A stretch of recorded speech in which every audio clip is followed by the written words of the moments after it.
ఓం శ్రీరామచంద్ర పరబ్రహ్మణే నమః.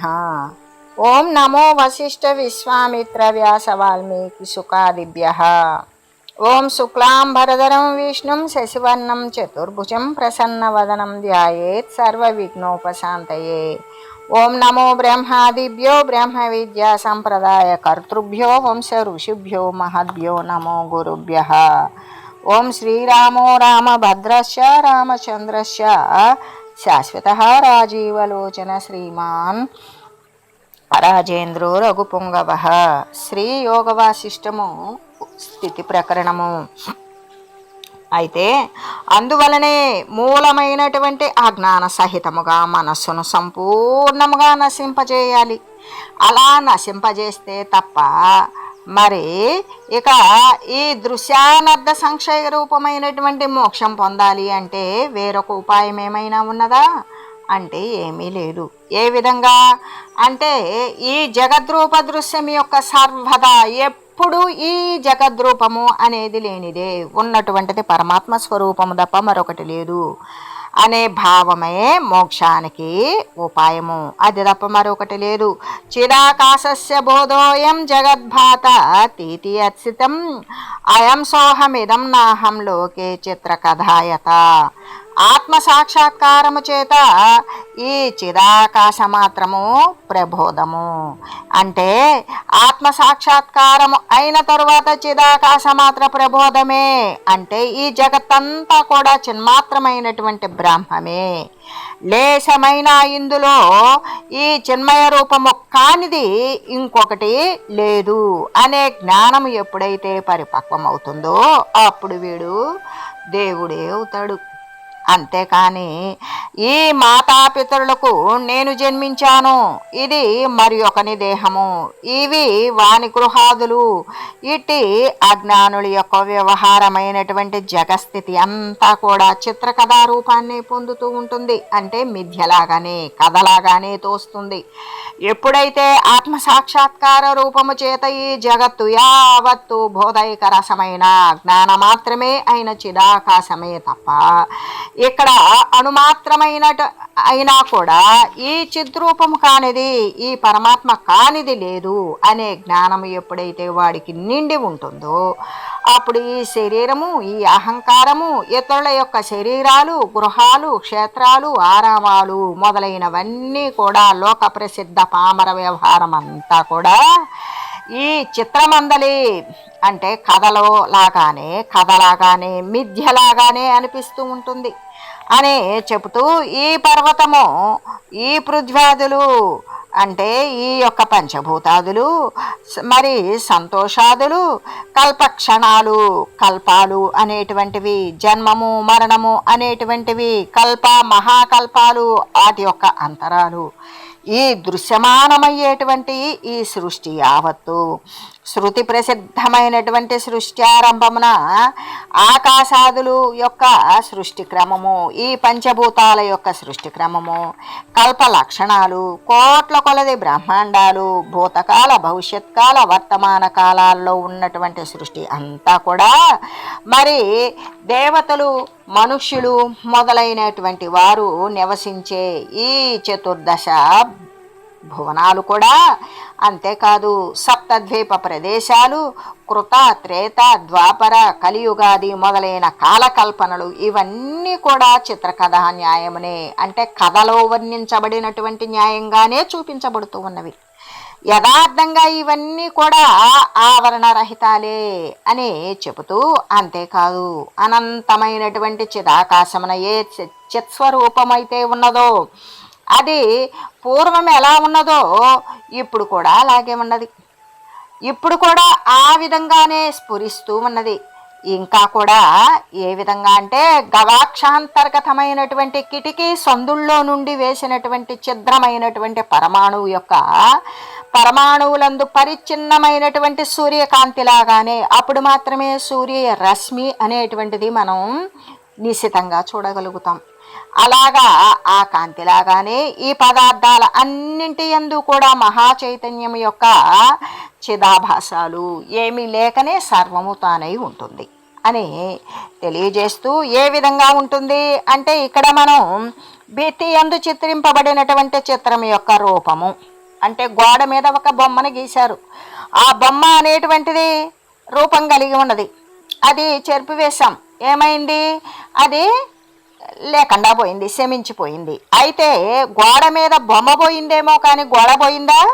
పోలేదు. అలాంటిదే ఈ అధిష్టానమైనటువంటి భిత్తి రూపము అంటే బొమ్మ నశించిన గోడ శేషించి ఉన్నట్లు. కానీ ఈ జగత్తు అనేటువంటిది ఈ జగత్తుకు అధిష్టానమైనటువంటి పరబ్రహ్మమునకు వేరు కాకుండానే ఉన్నది అనే భావము. జగత్తు పోయినా దానికి మూలమైనటువంటి ఆ యొక్క అధిష్టానమైనటువంటి పరమాత్మ తత్వం అనేటువంటిది శాశ్వతం అని తెలియజెప్పుతూ, అంటే మనస్సు చేత అంటే స్వయమంతశ్చమత్కారో య సముద్గీర్యతే చిత తత్సర్గభావం భాతి ధమరూపం నతో భిత్తిమత్. అంటే మనస్సు చేత క్షోభితమైనటువంటి చైతన్యము తన యందలి జగత్తు యొక్క రూపము చిర్చమత్కారం అంతా కూడా వమనం చేసేస్తుంది, అంటే వదిలివేస్తుంది. అంటే వమనము అంటే వాంతి అవ్వడం. అది ఏ విధంగా అంటే మనస్సు చేత ఏదైతే బాధింపబడినటువంటిది ఉంటుందో చైతన్యము, అది తన యందు ఏ జగద్రూపమైనటువంటి చిత్తవృత్తి రూపమైనటువంటి చమత్కారం మొత్తం కూడా దాన్ని వదిలివేసేస్తుంది. ఎందుకు? మనసు చేత ఏ విధంగా క్షుభితమైంది అంటే చైతన్యము చేత మనసు క్షుభితమైంది, లేదా మనసు జ్ఞానము చేత క్షుభితమైంది. దాని ద్వారా మాత్రమే ఈ జగత్ సంబంధమైనటువంటిదంతా కూడా వదిలివేస్తుంది.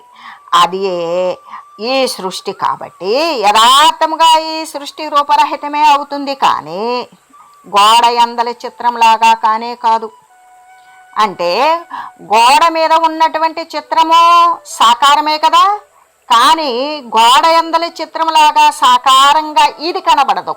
ఏది? అధిష్టానమైనటువంటి పరబ్రహ్మమునందు ఈ జగత్తు యొక్క రచన అనేటువంటిది ఇలా కనపడదు అని చెబుతూ, నేత్రదోషము చేత పెద్ద స్ఫటిక శిలలు ఉన్నవి.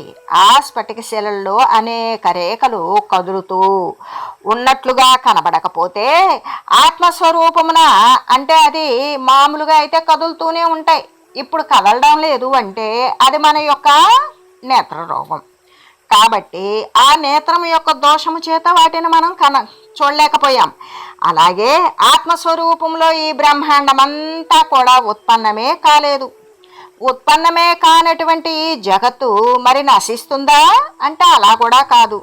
అంటే దీనికి ఆగమన తిరోగమనాలు అనేటువంటివి లేనే లేవు అని చెబుతూ, అంతేకాదు నిరాకారమైనటువంటి ఆకాశమునందు నిరాకారమైన ఆకాశ భాగంలాగానే ఇప్పుడు ఆకాశ భాగం అంటే ఏమీ లేనిది, ఏమీ లేనటువంటి ఆకాశమునందు అంటే నిరాకారము, ఏ ఆకారము లేనటువంటి ఏమీ లేనటువంటి నిరాకారమైన ఆకాశంపు భాగంలాగానే ఈ యొక్క మాలిన్యరహితమైనటువంటి ఆత్మయందు ఈ సృష్టులన్నీ కూడా మరి ఎలా స్ఫురిస్తున్నవి అంటే ఆత్మరూపం ద్వారా, ఆత్మరూపంలాగానే స్ఫురిస్తూ ఉన్నవి అని చెబుతూ, ఎలాగంటే జలమందు ద్రవత్వము అంటే ద్రవత్వం దేని యందు ఉంటుంది?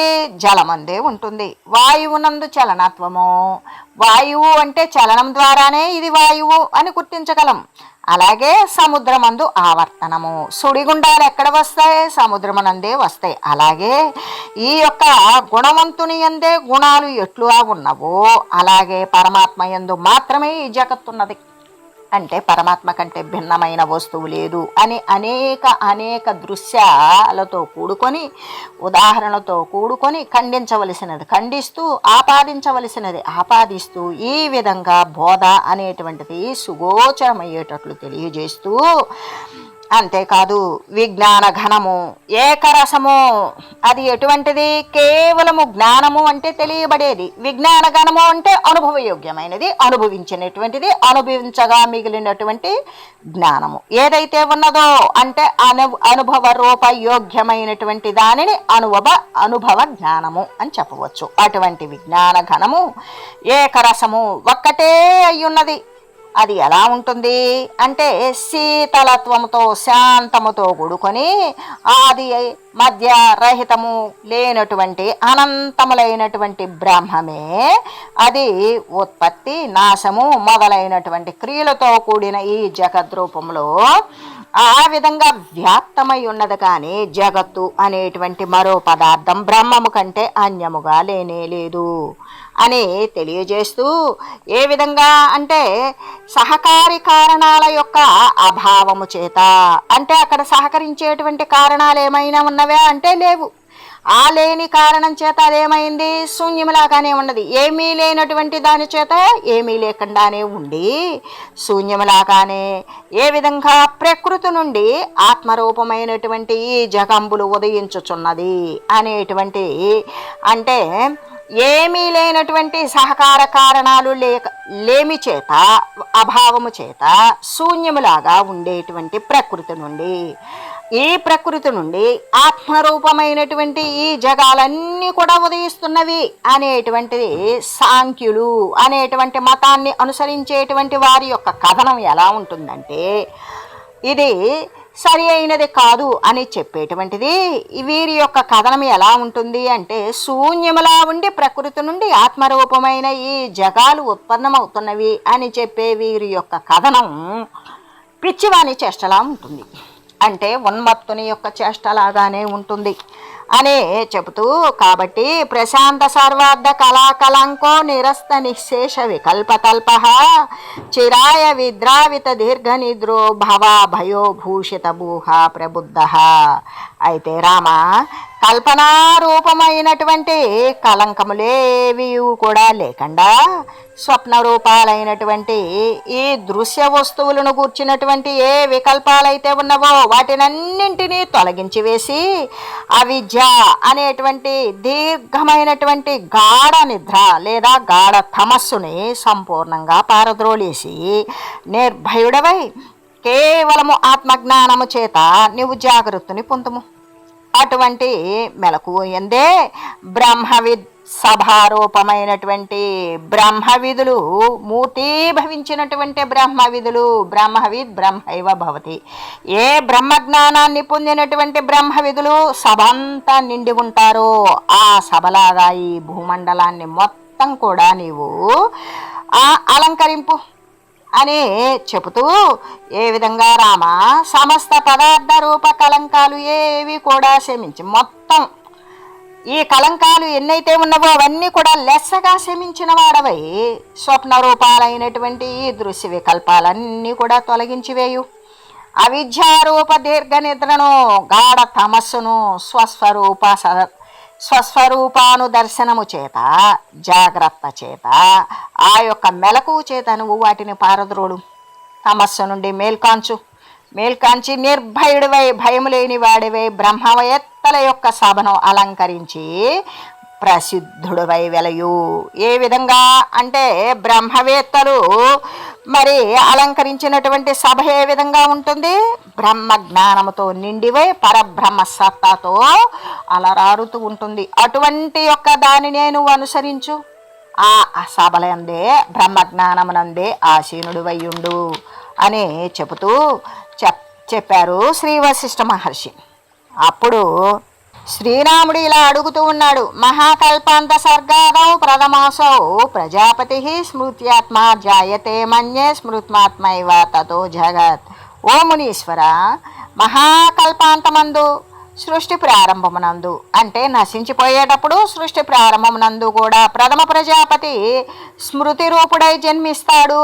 అంటే స్మృతి అంటే వాసనారూపుడయ్యే కదా, ఇక్కడ సంస్కార రూపుడై జన్మిస్తాడు అని, వాని యొక్క సంస్కారము లేకపోతే మనస్సే ఈ జగద్రూపమును ఉత్పన్నమవుతూ ఉన్నది అని నేను తలస్తున్నాను అని అనగా, అప్పుడు శ్రీ వశిష్ఠ గురుదేవులు ఇలా అంటూ ఉన్నారు, మహాప్రయ సర్గాద మేతద్రహువద్వహ స్మృత్యాత్మైవ భవాత్యాదౌ ప్రథమోసౌ ప్రజాపతి. వశిష్ఠులు వారు అంటున్నారు, ఓ రఘుకుల శ్రేష్ఠుడు ఓ రామచంద్ర, నీవు చెప్పిన రీతిగానే మహాప్రళయాంతమునకు సృష్టి ప్రారంభమందు కూడా ప్రథమ ప్రజాపతి స్మృతి రూపమునే ఉత్పన్నమవుతూ ఉంటాడు. అంటే సంస్కార రూపుడై వాసనారూపుడయే ఉత్పన్నమవుతాడు. అటువంటి పూర్వ ప్రజాపతి యొక్క స్మృతి రూపాన్ని లేకపోతే సంకల్ప రూపాన్ని గంధర్వ నగరం లాగానే ఈ జగత్తు కూడా భాసమానమగుచున్నది, లేకనే ఉన్నట్లు కనబడుతూ ఉంటుంది, వాస్తవానికి లేనే లేదు.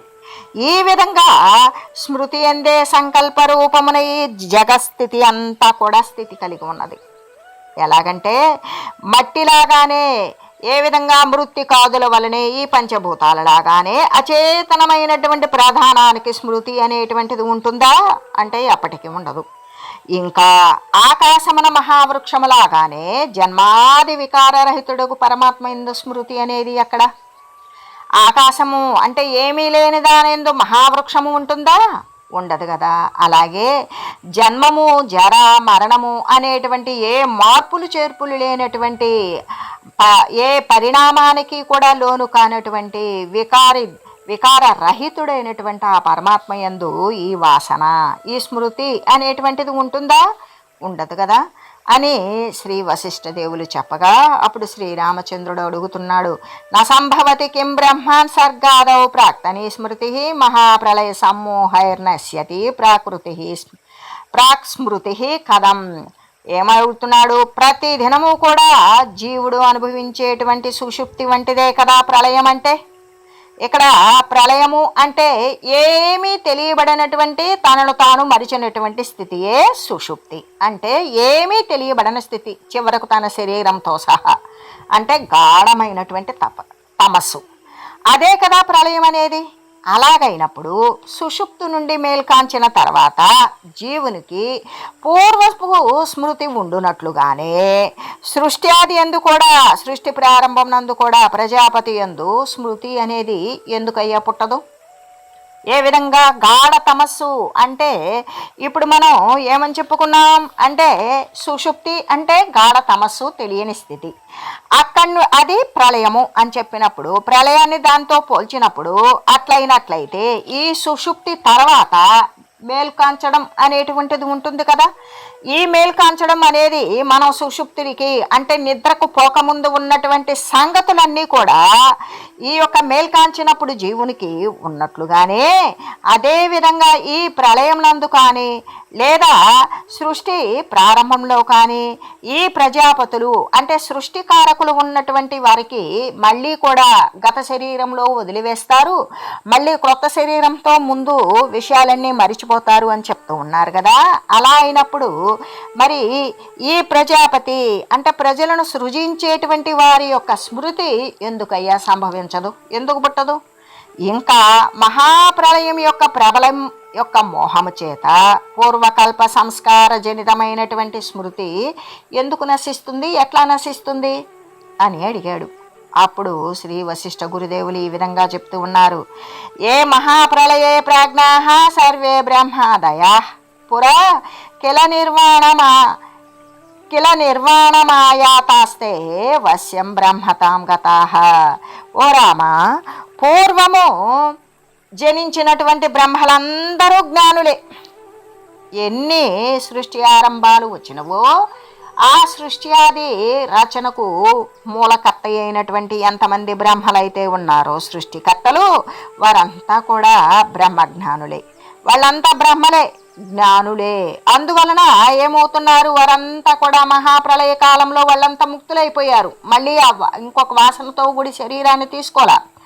కాన వారు అవశ్యము పరబ్రహ్మ స్వరూపాన్ని పొంది ఉన్నారు. ఎందుకు? ఆ జ్ఞానముతో నిండి ఉన్నారు కాబట్టి, ముక్తత్వాన్ని పొంది ఉన్నారు కాబట్టి వారంతా కూడా అవశ్యము వెంటనే పరబ్రహ్మ స్వరూపాన్ని పొంది ఉన్నారు.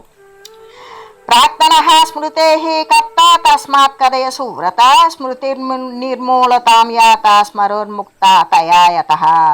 కాబట్టి ఇటువంటి గొప్ప వ్రతాన్ని అనుసరించేటువంటి ఓ రామచంద్ర, ఈ విధంగా పూర్వకాలోత్పన్న స్మృతికి, పూర్వకాలం ఉత్పన్నమయ్యేటువంటి ఆ స్మృతికి కర్త ఎవడు అసలు? దాన్ని గురించి చెప్పు. కర్త కనుక ముక్తుడైతే ఇంకా స్మృతి అక్కడ ఉంటుంది. అంటే కర్త ముక్తుడైనప్పుడు స్మృతి కూడా నశించిపోతుంది కదా, అది కూడా నిర్మూలనమవుతుంది కదా. కర్తే లేకపోతే ఇంకా స్మృతి ఎట్లా సంభవిస్తుందయ్యా? ఏ రీతి ఉత్పన్నమవుతుంది? మహాకల్పనము సర్వులును కూడా మోక్షభాగులే అవుతారు కదా. మహాకల్పమునందు సర్వం మోక్షస్థితిని పొందుతుంది. కాబట్టి ఇక అనుభూతము కానీ లేదా అననుభూతము కానీ అంటే అనుభవానికి వచ్చేది, అనుభవానికి రానిది అయినటువంటి చిదాకాశమందల ఏ స్మృతి అయితే జగత్తు యొక్క ఉత్పత్తికి హేతువు అని నువ్వు తలుస్తూ ఉన్నావో అదంతా కూడా చిత్కళ అని సత్స్వరూప ప్రతిపాదకములైనటువంటి శృతుల యందు ఇది శృతుల యొక్క ఆశయమై ఉన్నది. కాబట్టి ఈ చిత్కళ అనాది, దీనికొక కాలము అనేటువంటిది లేదు. ఇది అనంతం, ఇది దీనికి కూడా కాలమాన విషయాలతోటి గణించేటువంటిది కాదు. అనాది అనంతము అయిన ఈ చిదాకాశ స్వరూపము అయి భాషిస్తూ ఉన్నది, ఆ విధంగానే కనబడుతూ ఉన్నది.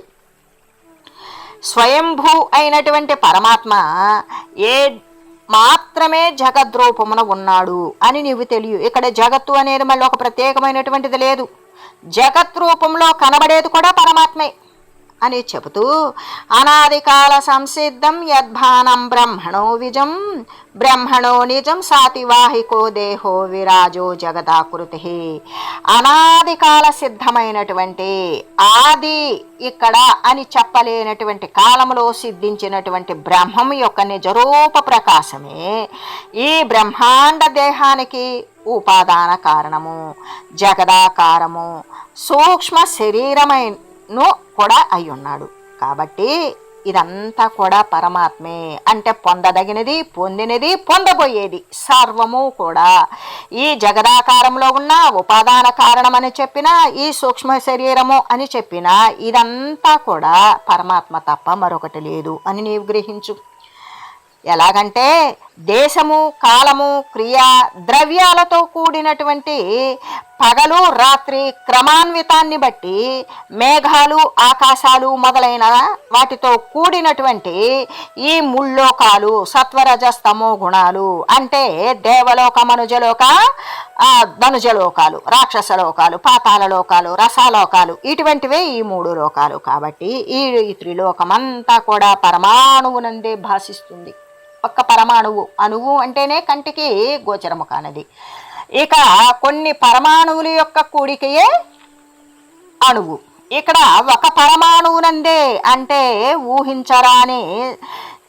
ఊహించడానికి సాధ్యము కానటువంటి పరిమాణము కలిగినటువంటి పరమాణువునందే ఈ త్రిలోకాలన్నీ కూడా అలరారుతూ ఉన్నవి అని చెబుతూ ఆ పరమాణువునందే దానికి సమానమైన మరి ఒక విశాలమైన పరమాణువు ఉన్నది.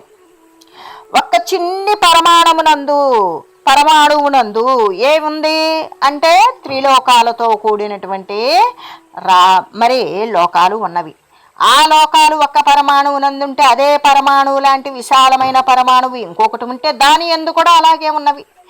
అలాగే ఇక ఒక పరమాణువునందే దానికి సమానమైనటువంటి మరి ఒక విశాలమైన పరమాణువు, దాని యందు మరి ఒక విశాలమైన పరమాణువు, ఇట్లా దాని యందు అదే విధంగా అనేక రకాలైనటువంటి మేఘాలు, వనాలు, ఆకాశాదులు వీటితో కూడుకున్నటువంటి ఈ త్రిలోకమంతా కూడా ప్రతిభాసతమవుతూనే ఉంటుంది, ప్రకాశిస్తూనే, కనబడుతూనే, ఆరూఢమై కనపడుతూ ఉంటుంది.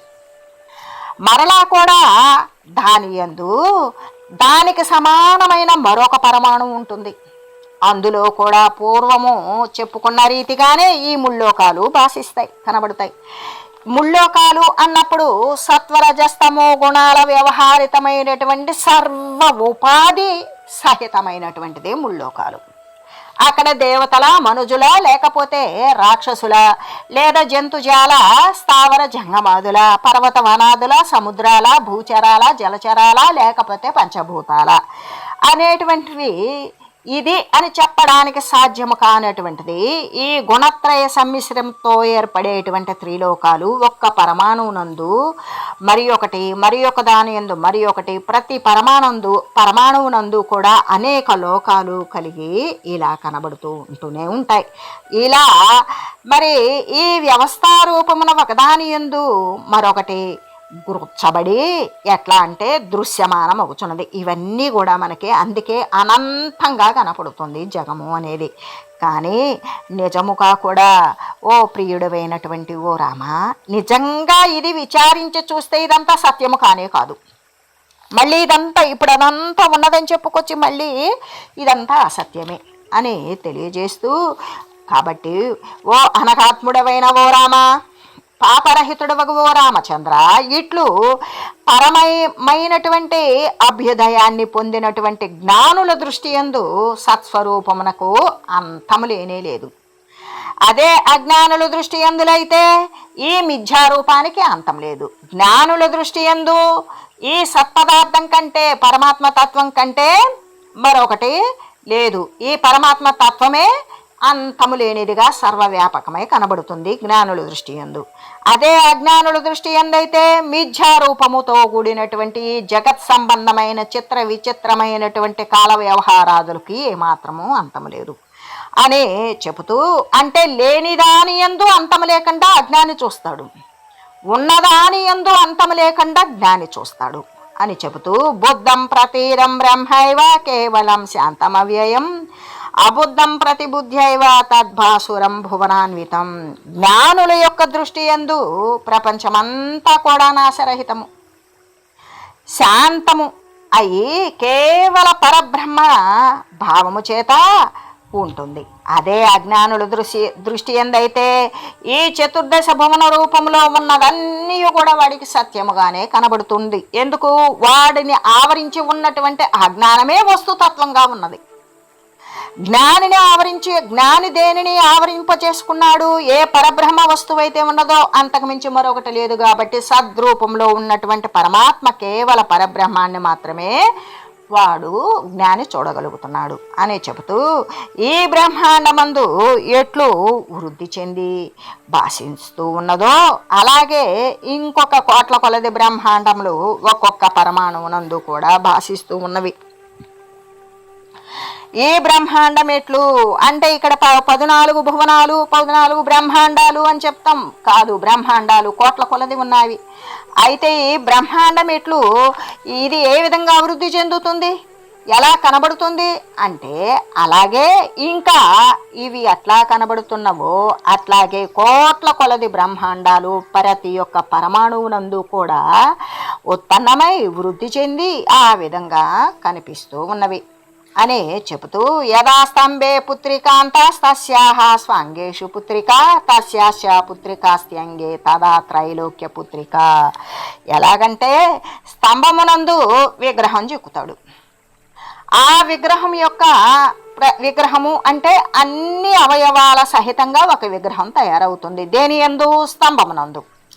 అయితే ఆ విగ్రహం యొక్క శరీర అవయవాల యందు మరొక విగ్రహాన్ని నిర్మిస్తాడు. అలా మరి ఆ నిర్మించబడిన దాని యందు ఇంకొకటి నిర్మిస్తాడు. అదేవిధంగా ఈ జగత్తునందలి ప్రతి పరమాణువునందు కూడా ముల్లోకము అనేటువంటి విగ్రహం ఉన్నది. ఏ పరబ్రహ్మాధిష్టానమైనటువంటి స్తంభం అయితే ఉంటుందో దాని యందు జగత్తు అనబడేటువంటి విగ్రహం ఉంటుందో ఆ విగ్రహమునందు పరమాణువు అనేటువంటి ముల్లోకము అనేటువంటి ఇంకో జగత్తు ఉంటుంది. ఈ విధంగా ఉంటుంది అని చెబుతూ, పర్వతమందు ఎట్లు గనక దానికంటే భిన్నముగా అసంఖ్యాకములైనటువంటి పరమాణువులు గలవో, ఇక్కడ అణువు అంటేనే సూక్ష్మం, మరి సూక్ష్మాతి సూక్ష్మం పరమాణువు. ఇటువంటి పరమాణువులు ఎన్ని కలిస్తే పర్వతం కావాలా అంటే, మరి పరమాణువులన్నీ కూడా పర్వతం కంటే భిన్నమైనవా అంటే కానే కావు. అసంఖ్యాకములైనటువంటి అగణితములైనటువంటి లెక్క లేనటువంటి లెక్క వేయలేనటువంటి పరమాణువులు కలిగినటువంటి తదంశమే ఆ యొక్క పర్వతం. అట్లాగే ఈ బ్రహ్మము అనేటువంటి గొప్ప సుమేరు పర్వతమున త్రిలోక రూప పరమాణువులు అనేకాలున్నాయి. ఏ విధంగా? అదే పరబ్రహ్మ స్వరూపము అనేటువంటి పెద్దది, దాన్ని సుమేరు పర్వతంతో పోల్చుకుంటే, అంటే చెప్పుకోవడం కోసం, బోధనా సౌకర్యం కోసం మేరు పర్వతాన్ని పోల్చుకుంటే దాని యొక్క త్రిలోక రూప పరమాణువులు ఎన్నున్నాయి? అనేకాలున్నాయి అని తెలియజేస్తూ, ఓం మంగళం శ్రీ గురుదేవాయ మహనీయ గుణాత్మనే సర్వలోక శరణ్యాయ సాధురూపాయ మంగళం. ఓం మంగళం కోసలేంద్రాయ రామాయ రామభద్రాయ చక్రవర్తి తనూజాయ సార్వభౌమాయ జానకీ వల్లభాయ శ్రీరామచంద్రాయ మంగళం. ఓం తత్సత్.